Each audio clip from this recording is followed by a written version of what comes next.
Beyond the Mic with Sean Dillon. We're joined on the Starline by one of the singing family popular in the 70s. The Cowsills have defined harmonies long before anyone else thought of it. Their latest EP is a Christmastime offering from the Cowsills. We welcome Paul Cowsill. Hey, Sean. Hey, everybody in Lubbock. How you doing? Merry Christmas. Absolutely great, Paul. Let's go beyond the mic. The documentary family band, The Cowsills Story, talks about your band's rise and fall. No need to bring up the emotional, mental, and physical abuse you suffered at the hands of your dad. I want to know if the holidays are still a special time for you and your family. You know, Sean, Dad was an outlier, right? Because my mother loved Christmas. Really? And I mean, she must have had that guy wrapped around her finger, because Christmases were huge in our family. One time it was bike Christmas. There were 7 bikes in that living room, and when we would come down in the dark and look at it, we'd be going, "Oh my God!" So our mom loved Christmas, and you know, she never let Christmas be a bummer, no matter what was happening. I mean, there are a couple of Christmas I can remember that were kind of weird, but she always brought it through, and she was the best at Christmas. She loved Christmas, and we all love Christmas because of her love for Christmas. Talk about why Christmastime song for Marissa is important for you. Because we've never had a Christmas song out, first of all, in all the years the Cowsills were out, and Bob had written that song like in the 80s. He had this, you know, he would just pluck it out on his guitar telling me, "Hey, listen to this, but I don't know what we should write about," you know, and then he thought it would be an instrumental, which was kind of funny. But then he had his daughter, Marissa, his youngest, was an ICU baby. She came out a bit early, and we were all there at the ICU, and all of a sudden Bob realized, and it was around Christmas time that she was in the ICU, and Bob realized, hey, this is going to be a Christmas song. And it's so great, you know. It's not like we took a rock song and threw Christmas words on it. This is a traditional Christmas song. And Omnivore, who is our record company now, they just loved it, and they thought it was great, and they were really pushing to get it out last Christmas, but we thought they decided that in November, which seems a little late, you know. And so having it out this year, though, is fantastic. It's finally seen the day of light, and I think people are going to love it just because it's our people anyway. They're going to love it because it's a traditional Christmas song. It's not a rock song with words put to it. What makes recording, again, so invigorating for you? I'll tell you, recording is just the funnest place. It's like a playground, you know, and this particular time we did Rhythm of the World, which is the new album that we put out last year, and this kind of stuff, we don't have anybody looking over our shoulder. I mean, we can literally go in there and do whatever it is we want. Because on the EP, we do an a cappella version of Winter Wonderland. And, boy, we just said, hey, let's do that. And we were able to go out and get on the mics and nail it. And it's just wonderful to have it out. And I'm just glad it's a traditional Christmas carol. Paul, you've been challenged again and again, and your family keep bouncing back. How resilient has this family been over these decades? I mean, this family just doesn't give up. Yeah, we don't. It's really, Sean, you couldn't have hit the nail on the head any closer. And it's just that we just love this. And remember now, Susan, when this all got going, she was like 7. So she can certainly say, well, my whole life has been this, so what else would I do? You know, but the rest of us, you know, we've all done certain things in our lives, other jobs and stuff, but it always comes back to this. And that's because we just love each other. I mean, we love being together, you know. Back in the heyday, we stuck together like glue. I mean, nothing got in our force zone, you know, and even Dad, we would come in there, but, you know, we always just look to the good. We always just wanted to think about the good, and it carries on in this livelihood. And, you know, and we have our own kids, and you know, it's all about happy.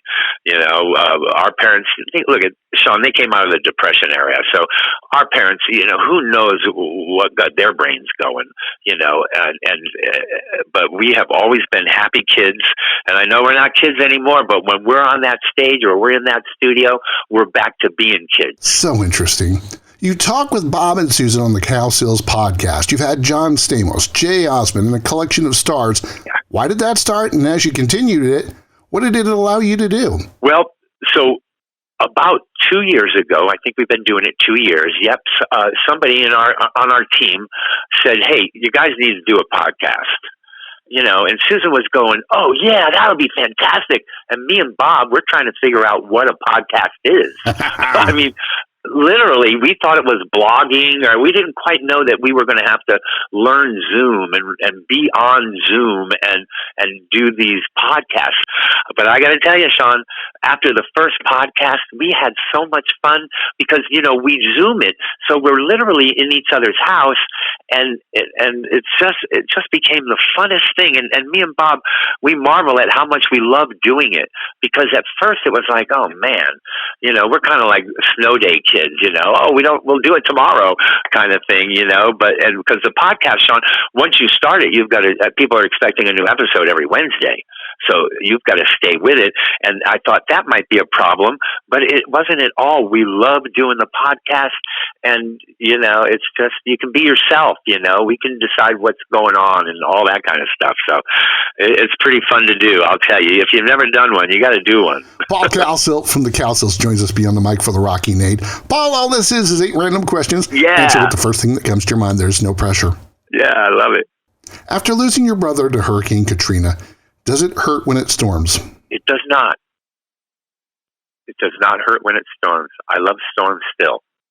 And Barry loves storms as well. Something happened.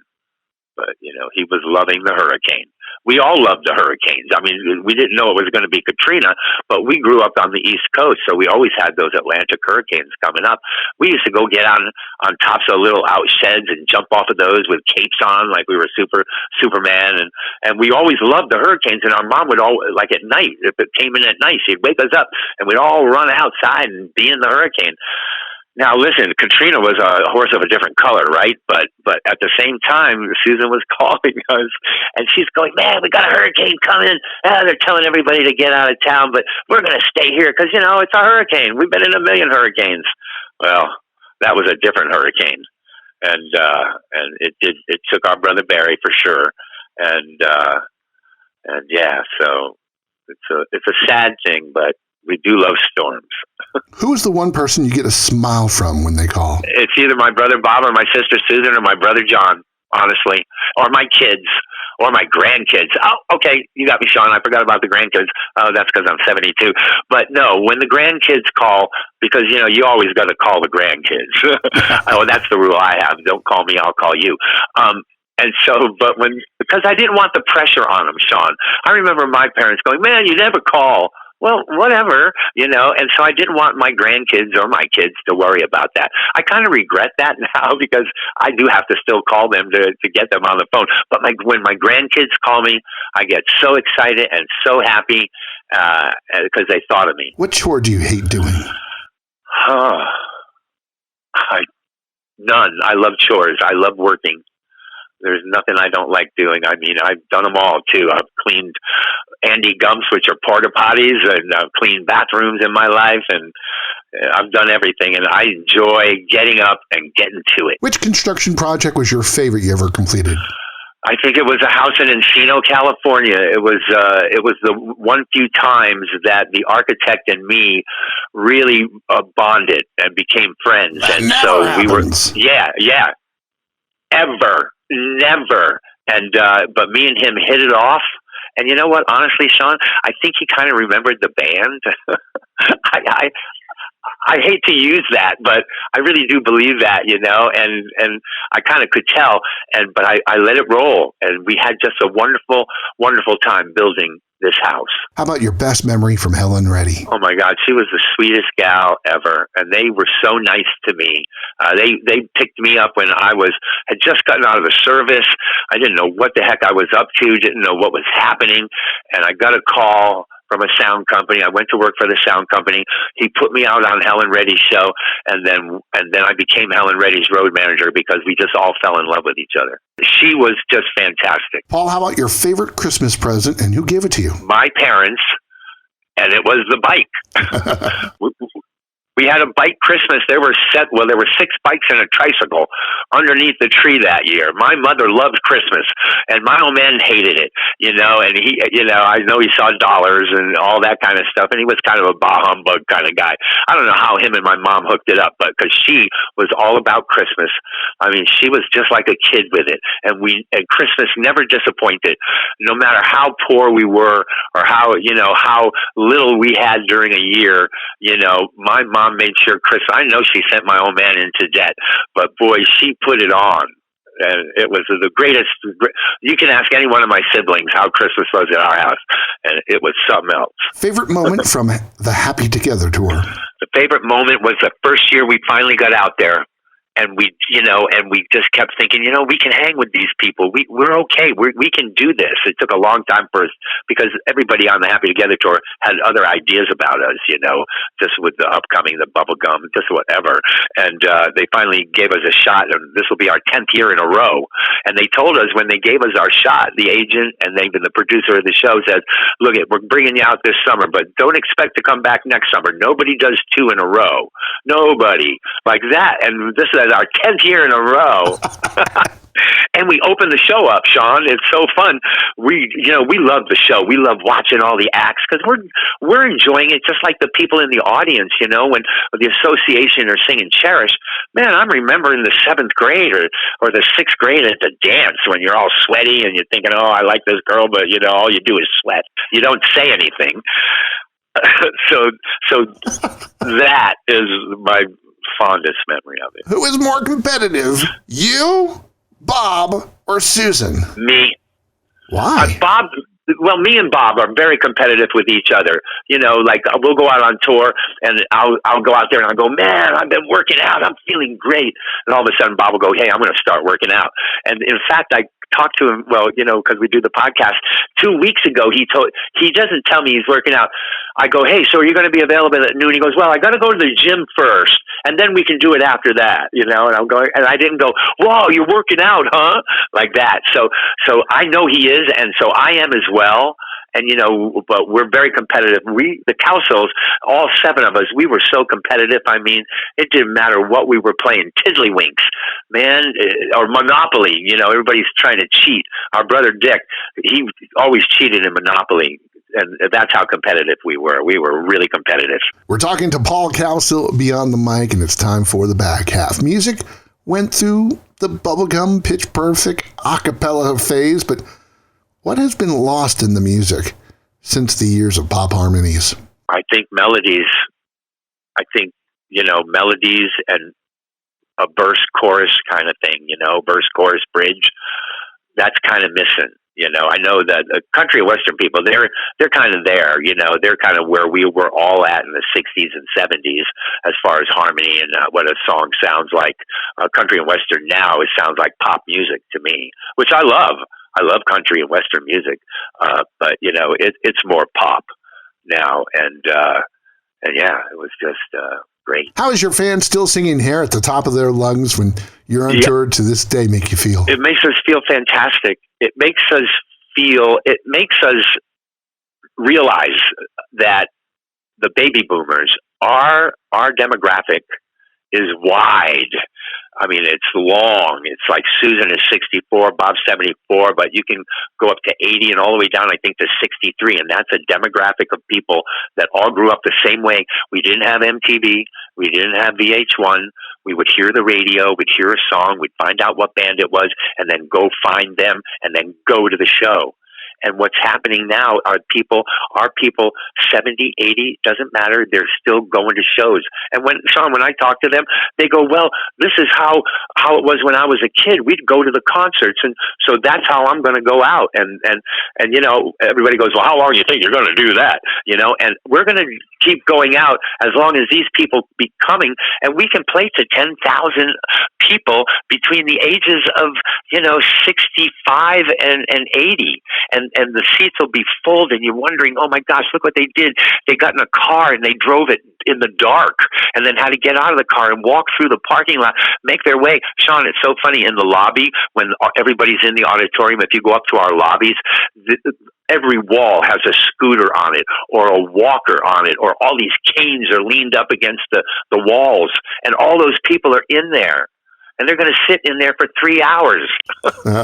And They wouldn't have it any other way. According to them, they wouldn't have it any other way. I would say treat people the way you want on the way up, because you'll surely meet them on the way down. Right. Can you describe the passion this family has had for music and entertaining for over 60 years? Yep. I think it's because we started so young. And we started so young, and we just loved it. And boy, do we love music, and do we love harmonizing and all of that. So that the passion, thank God for the people that still remember us, because it's kind of a drag if you have passion for something only you are doing. It's nice to have passion when other people are involved, and the people out there, our fans, and just the John Q public have been so terribly nice to the Cowsills the whole way up. Maybe they felt a little bad for us because of the old man, but we'll take it. We'll take it. What's the one thing that gives you hope for the world? Love. Look at the Cowsills have been through this all. The last time the Cowsills were out, we had civil unrest, we had civil rights issues, we had a war nobody wanted to be a part of, and we had people leaving the White House because they lied, and so for the Cowsills, we feel like we're right where we're supposed to be, right at the right time. Just spread a little happiness, a little love in our music, and our podcast. We don't deal with no governmental stuff, no religion. It's just happy.